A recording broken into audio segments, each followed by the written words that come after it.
Nagpaabot na raw ng paunang tulong ang kampo ng may-ari ng tindahan sa pamilya ng babae na matay matapos uminom ng panindang milk tea. Pero ayon sa pamilya ng biktima, determinado pa rin sila magsampa ng kaso laban sa pamunuan ng milk tea shop. Mula sa Zambales, nakatutok live si Jay Sabales. Jay?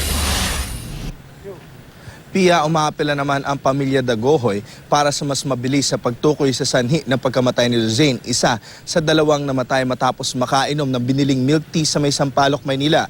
Patuloy din ang pagdating ng mga kaanak at kaibigan ng pamilya na nakikiramay dito sa may Santa Cruz, Zambales. Hindi napigilan ni Frederick Dagohoy ang maiyak habang nagkikwento tungkol sa kapatid na si Suzanne na nagtataguyod sa kanilang pamilya. Pinagsikapan daw nila na makatapos sa pag-aaral si Suzanne. Namasukan pa raw bilang kasambahay ang kanilang ina habang nakipagsapalaran naman sa ibang bansa ang kanilang kuya para may ipantustos sa pag-aaral ni Suzanne.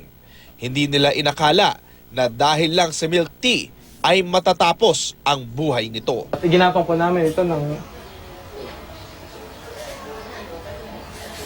aming pamilya. Aming mga kamag-anak, sir, na nagtulong-tulong para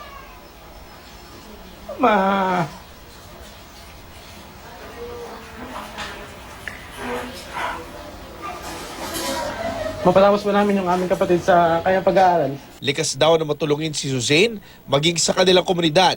Kahit tapos na ang termino niya bilang SK Kagawad, ay lumalahok pa rin si Suzanne sa mga medical mission at iba pang community service sa kanilang barangay. Isa kami malungkot at napaka-untimely yung pagkamatay niya. Hinihintay pa ng pamilya Dagohoy ang resulta ng otopsiya. Ang sabi nila na food poisoning, pero hindi pa nga na malaman kung ano yung klaseng food poisoning na tumama doon sa sister ko. Patuloy naman daw nakikipag-ugnayan sa kanila ang kampo ng Ergo Cha Milk Tea Shop.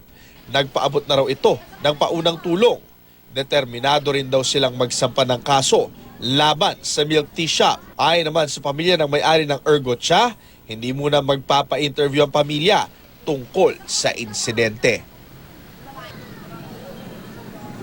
Nakatakdang ilibing si Suzanne nitong darating na Sabado. Umaasa ang pamilya na bago ang libing ay darating ang nobyo ni Suzanne na isa ring nakainom ng umano'y kontaminadong milk tea. Pia?